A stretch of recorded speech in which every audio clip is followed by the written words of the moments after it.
vira bem meu placar. Boa noite a todos. Vou passar já.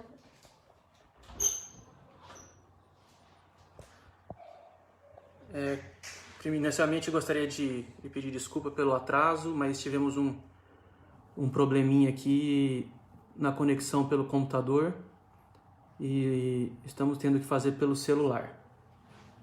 Eu vou até daqui a pouco ter que colocar o carregador aqui, porque senão a gente não vai conseguir chegar até o final, tá bom? Vamos começar com uma prece para que a gente possa dar início à palestra da noite. Vamos elevar o nosso pensamento, agradecer a Deus, aos mentores da casa e aos espíritos amigos por mais essa oportunidade, por mais essa noite de estudo, por mais essa noite de ensino. Vamos agradecer a Deus por estarmos com saúde. Vamos rezar por todos os nossos parentes, amigos, que infelizmente desencarnaram com essa pandemia. Pedir para que seus espíritos sejam acolhidos, recebidos no plano espiritual e que toda a sua família que aqui ficou receba todo o apoio e todo o amparo necessário. Que assim seja.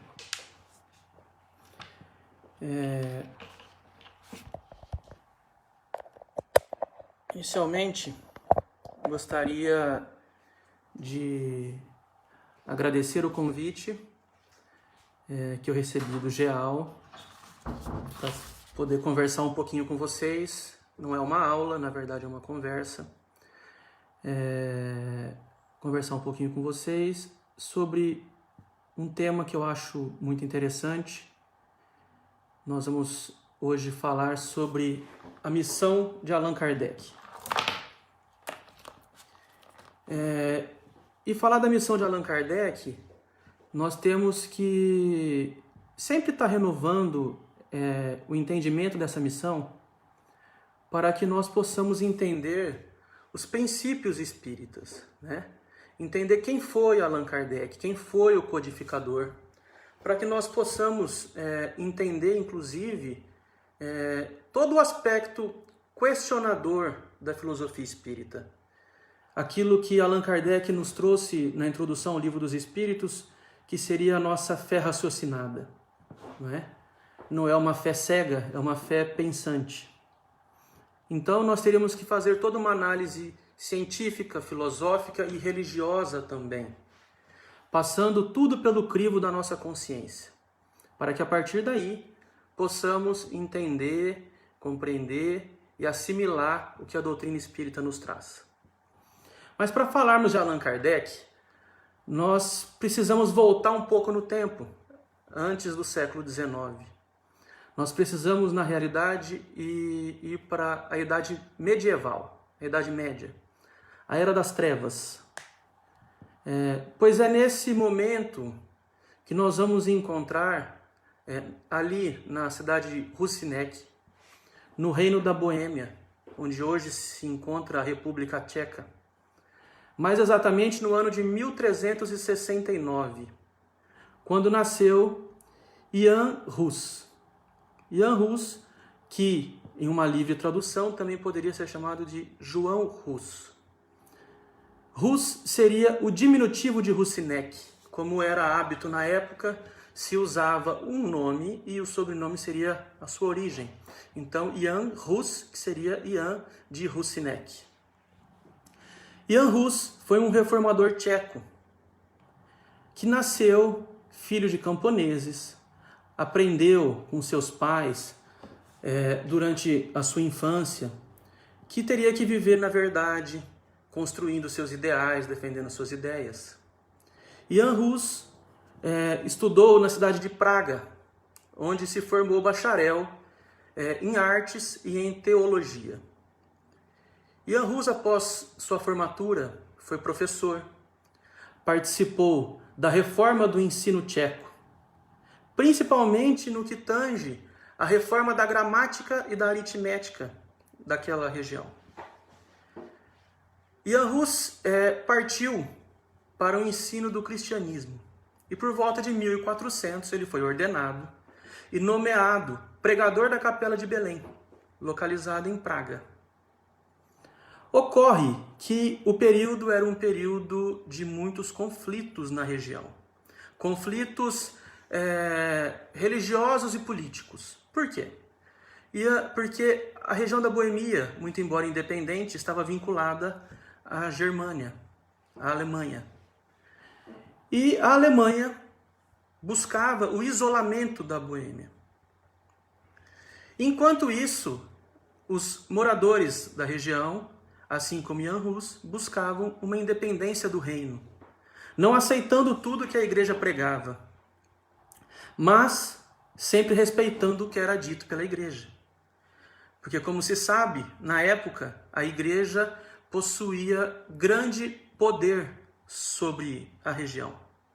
A igreja poderia, inclusive, instituir ou destituir um imperador. Para se notar a gravidade de como era, como aquilo se passava, uma pessoa não podia nem fazer uma prece. As pessoas não podiam pedir a Deus, não podiam pedir perdão. Ela tinha que primeiro conversar com um padre. Esse padre conversava com o bispo para pedir autorização. O bispo ao arcebispo, o arcebispo ao papa. E aí sim era concedido o direito da prece ou o direito do pedido de perdão. Jan Hus, não se conformando com essa situação, pois ele acreditava que acima da igreja existia Deus.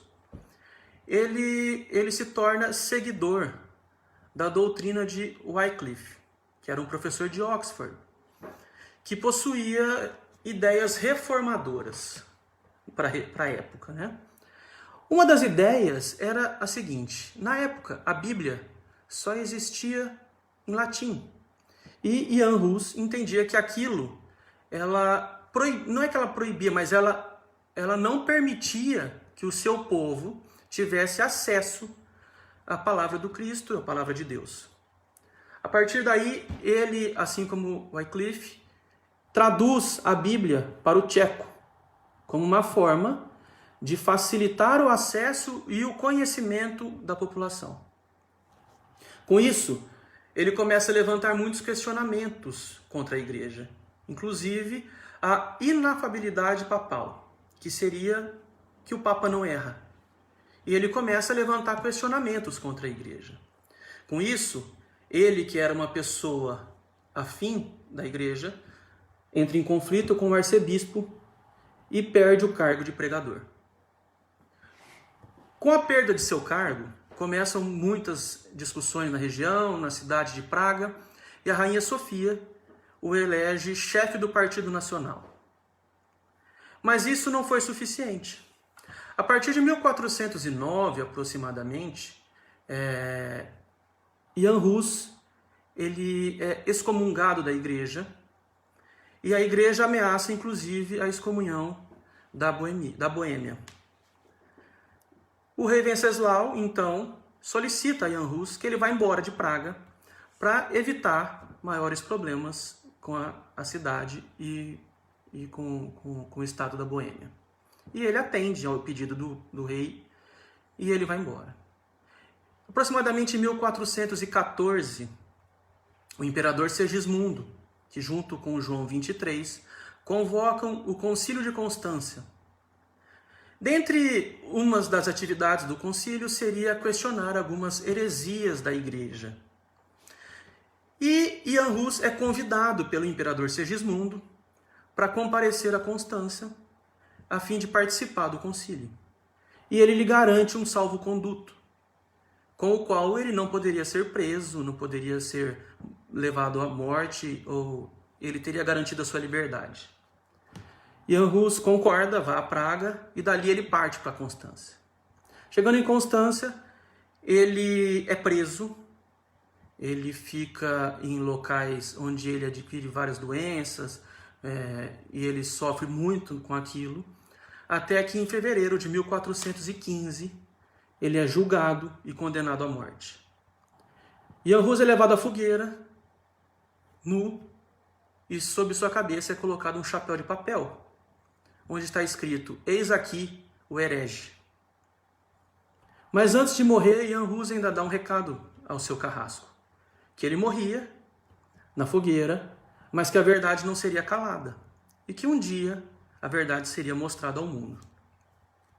Muitos de vocês devem estar me perguntando, tudo bem, o que Ian Hus tem a ver com Allan Kardec?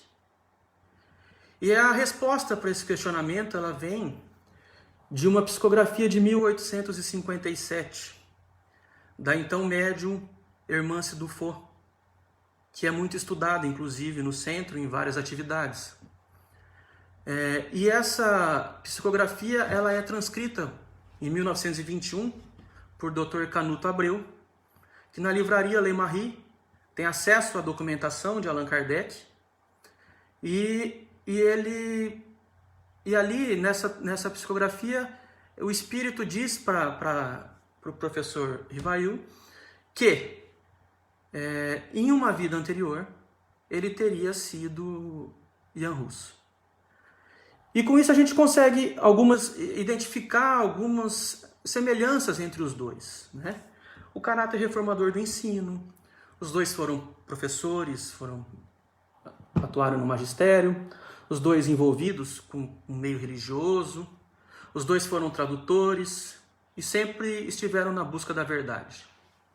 Um outro ponto muito interessante pode ser uma mera coincidência, mas entre o nascimento de Ian Hus e o desencarne de Allan Kardec se passaram 500 anos.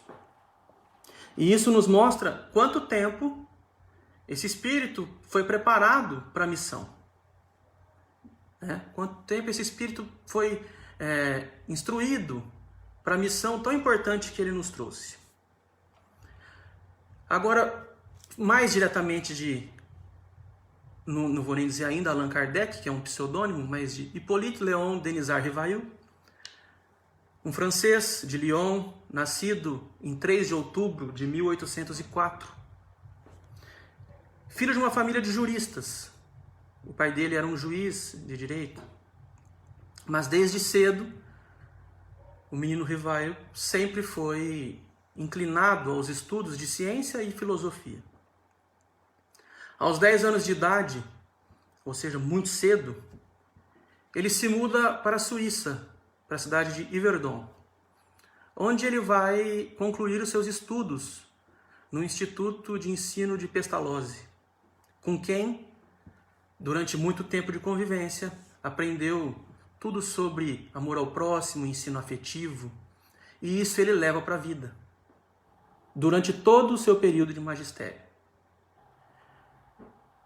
O professor Rivail era uma pessoa extremamente inteligente, falava 5 idiomas além do francês. Para se ter uma noção de quem foi o professor Rivail, Flammarion, em um discurso após sua morte, disse que o professor teria sido o bom senso encarnado. O professor Rivail, durante seu magistério, escreveu diversos livros na França. Foi precursor da reforma do ensino francês, mudando completamente o ensino da gramática e da aritmética daquele país. Até hoje, estudado nas escolas, muito conhecido. Além de professor, era magnetizador e hipnólogo. O que mais na frente nós vamos conseguir entender por que dessa formação dele, como isso veio para auxiliar na codificação.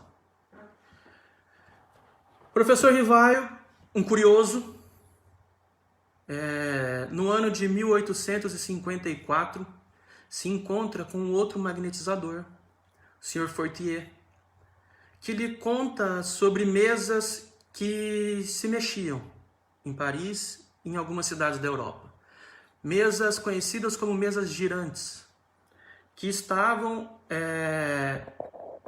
trazendo grande euforia para toda a sociedade parisiense. Mas o professor, nessa primeira conversa, não dá muita importância, até porque ele entendeu que fluidos magnéticos poderiam movimentar objetos inertes. Assim como um copo plástico que você passa a mão, ele se move com a sua mão, ou a régua que nós passamos no cabelo e ela magnetizada ela traz os papéis picados e colam na régua, ele entendeu que os fluidos magnéticos seriam capazes de movimentar objetos inertes como a mesa. Tempos depois, novamente, encontra com o Sr. Fortier, que lhe diz que as mesas agora não só se movimentavam, mas as mesas também falavam, pois elas respondiam a alguns questionamentos que lhe eram feitos. Nesse ponto, o professor Rivaio já desconfia da veracidade dos fatos. E ele fala o seguinte, que se mover ele até acredita, mas falar, ele só via aquilo como um conto para que ele dormisse de pé. Pois uma mesa não teria nervos para sentir ou cérebro para pensar. Mas aquilo deixa curioso, pois alguma coisa devia ter naquilo ali. Em 1855, ou seja, um ano depois, da primeira conversa que ele teve sobre as mesas girantes, ele encontra com o Sr. Carlotti, que ele era um amigo já de 25 anos, que, muito entusiasmado, conta os mesmos fatos que o Sr. Fortier havia lhe contado. A partir daí, o professor Rivaio entende que era necessário conhecer, saber o que era. E ele comparece até a residência da senhora Roger.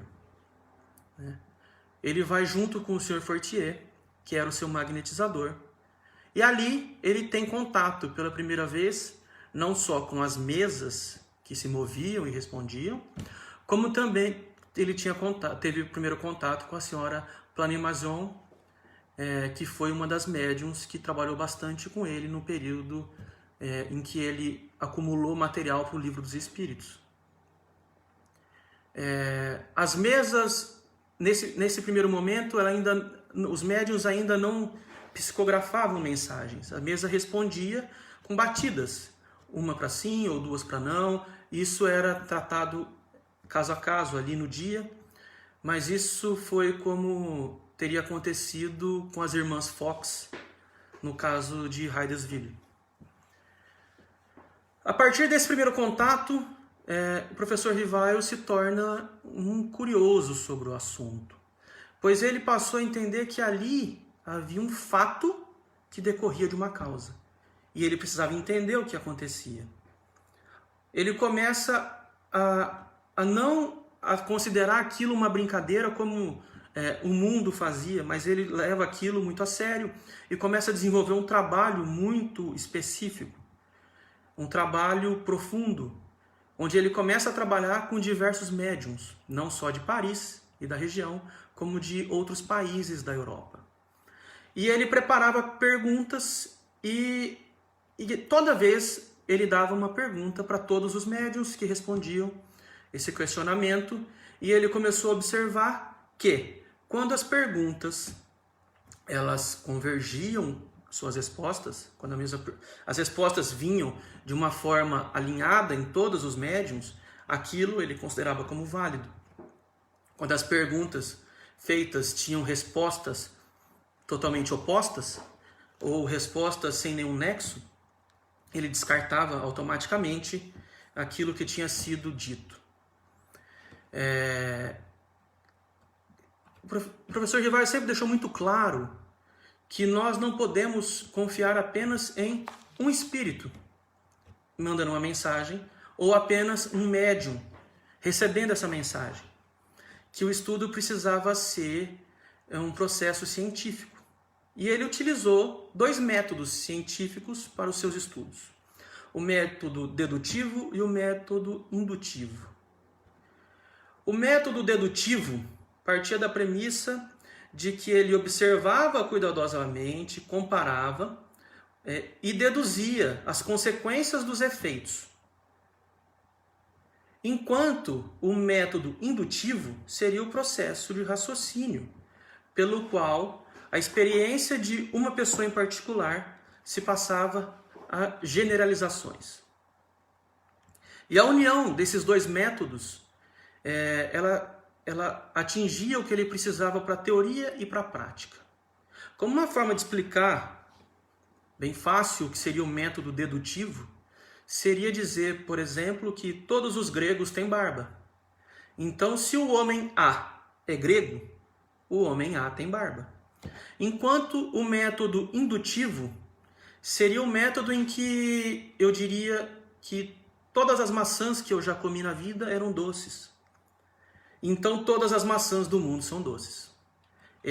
Esses seriam os dois métodos utilizados pelo professor Rivaio para entender e ver quais as questões e quais as respostas seriam válidas ou não seriam válidas para o seu estudo e consequentemente, para tudo o que ele nos trouxe codificado. Ele sempre se pautou por isso, para que não houvesse falhas no seu estudo.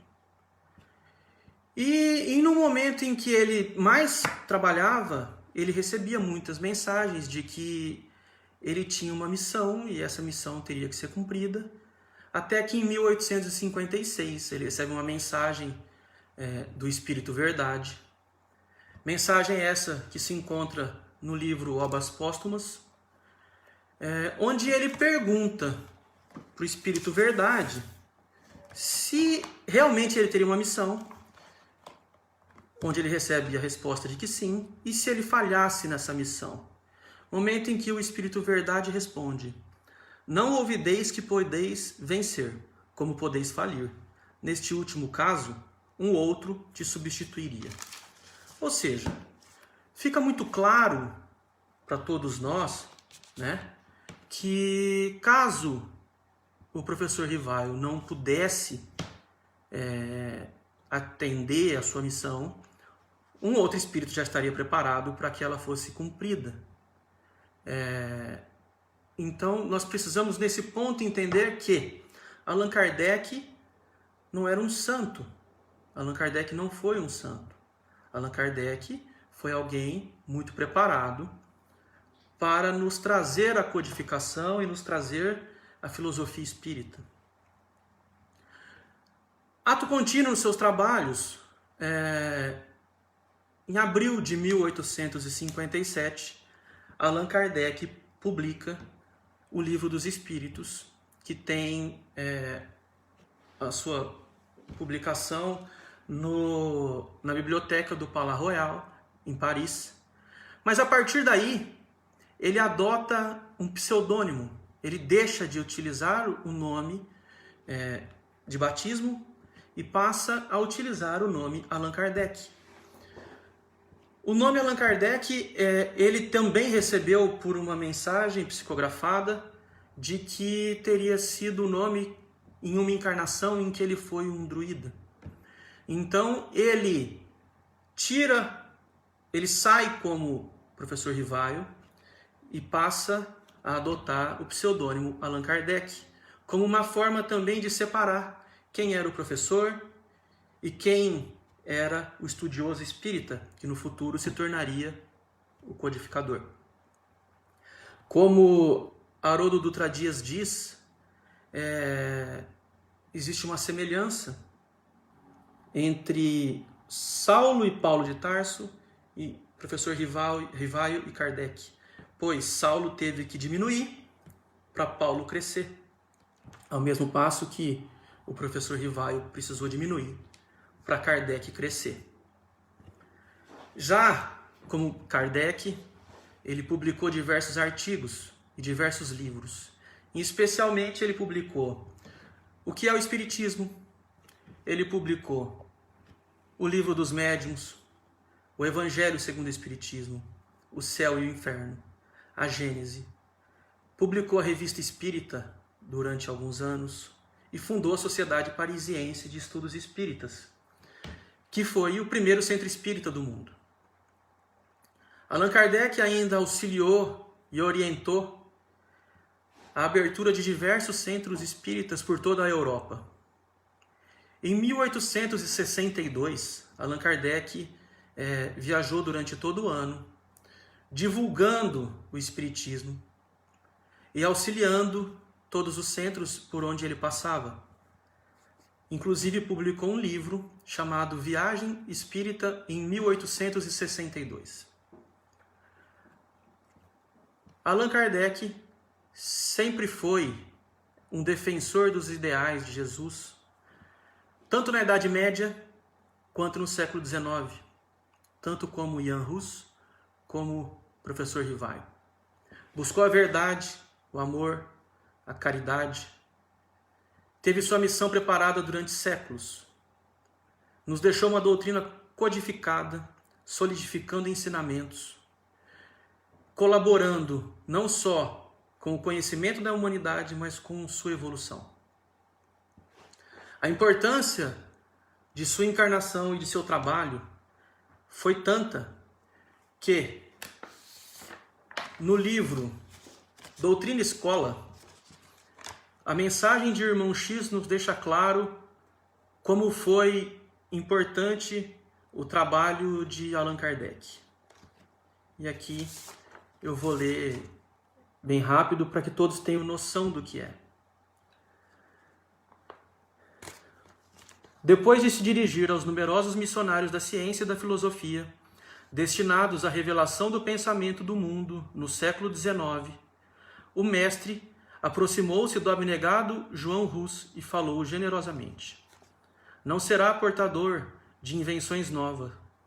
Não te deterás no problema de comodidade material à civilização, nem receberás a mordomia do dinheiro ou da autoridade temporal. Mas deponho-te nas mãos a tarefa sublime de levantar corações e consciências. A Assembleia de Orientadores das Atividades Terrestres estava comovida, e ao passo que o antigo campeão da verdade e do bem se sentia alarmado de santas comoções, Jesus continuava: preparam-se os círculos da vida planetária a grandes transformações no domínio do pensamento.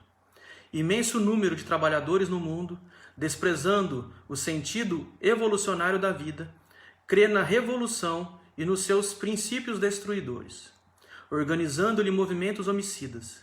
Em breve, não obstante, nossa assistência desvelada, que naturalizará os desastres maiores, a miséria e o morticínio se levantarão no seio da coletividade invigilante.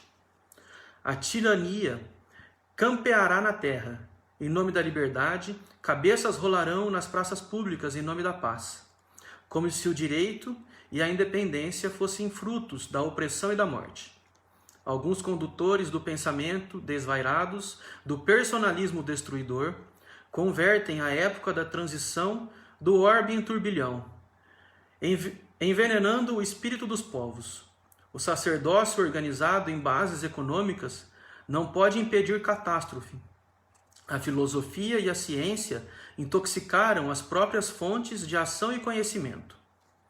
É indispensável estabelecer providências que amparem a fé, observando os tesouros religiosos da criatura, confiante a sublime tarefa de reacender as lâmpadas da esperança no coração da humanidade.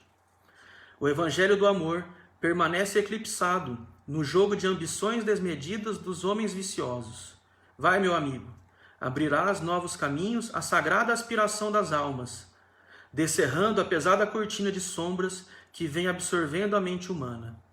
Na restauração da verdade, no entanto, não espere os louros do mundo, nem a compreensão dos teus contemporâneos. Meus enviados não nascem na terra para serem servidos, mas por atenderem às necessidades das criaturas. Não recebem palmas e homenagens, facilidades e vantagens terrestres. Contudo, minha paz os fortalece e levanta-os cada dia. Muitas vezes não conhecem senão a dificuldade, o obstáculo, o infortúnio, e não encontram outro refúgio além do deserto. É preciso, porém, erigir o santuário da fé e caminhar sem repouso, apesar de perseguições, perdidas, cruzes e lágrimas. Ante a emoção dos trabalhadores no progresso cultural do orbe terrestre, o abnegado João Hus recebeu a elevada missão que lhe era conferida, revelando a nobreza do servo fiel, entre júbilos de reconhecimento. Daí a algum tempo, no albor do século XIX, nascia Allan Kardec em Lyon, por trazer a divina mensagem. Espírito devotado, jamais olvidou o compromisso sublime. Não encontrou escolas de preparação espiritual, mas nunca menosprezou o manancial de recursos que trazia em si mesmo. e como se quisera demonstrar que as fontes do profetismo devem manar de todas as regiões da vida para o sustentáculo e iluminação do Espírito Eterno, embora no quadro dos grandes homens do pensamento, estimou desferir os primeiros voos de sua missão divina na zona comum, onde permanece a generalidade das criaturas. Consoante a previsão do Cristo, a Revolução Francesa prepara com o sangue o império das guerras napoleônicas. Enquanto os operários da cultura moderna lançam novas bases ao edifício do progresso mundial, o grande missionário, sem qualquer preocupação de recompensa ou exibicionismo, dá cumprimento à tarefa sublime. E foi assim que o século XIX, que recebeu a navegação a vapor, a locomotiva, a eletrotipia, o telégrafo, o telefone, a fotografia, o cabo submarino, a anestesia, a turbina a vapor, o fonógrafo, a máquina de escrever, a luz elétrica, o sismógrafo, o linotipo, o rádio, o cinematógrafo e o automóvel, tornou-se o receptor da luz divina de revivência do Evangelho. O discípulo dedicado rasgou os horizontes estreitos do ceticismo e o plano invencível encontrou um novo canal a fim de projetar-se no mundo, atenuando-lhe as sombras densas e renovando as bases da fé. Alguns dos companheiros de luta espiritual, embora em seguida as hostilidades do meio, recebiam aplausos do mundo e proteção de governos prestigiosos, mas emissário de Jesus, no deserto das grandes cidades, trabalhava em silêncio, suportando calúnias e zombarias, vencendo dificuldades e incompreensões. Ao fim da laboriosa tarefa, o trabalhador fiel triunfara. Em breve, a doutrina consoladora dos espíritos iluminava corações e consciências nos mais diversos pontos do globo. É que Allan Kardec se viera dos círculos mais elevados dos processos educativos do mundo, não esquecera a necessidade da sabedoria espiritual. Discípulo eminente de professores consagrados como Pestalozzi, não esqueceu a ascendência do Cristo. Trabalhador, no serviço da redenção, compreendeu que não viera à terra por atender os caprichos individuais, e sim aos poderes superiores da vida. Sua exemplificação é um programa e um símbolo. Conquistando a auréola dos comissários vitoriosos, não se incorporou à galeria dos grandes do mundo, porque apenas indicasse o caminho salvador à humanidade terrestre. Allan Kardec não somente pregou a doutrina consoladora, viveu-a. Não foi um simples codificador de princípio, mas um fiel servidor de Jesus e dos homens. Meus amigos, esse foi Allan Kardec. Essa foi sua missão. E que nós possamos sempre utilizar de seus ensinamentos, utilizar de sua codificação como base de todos os nossos estudos. Muito obrigado, uma boa semana a todos, fiquem com Deus.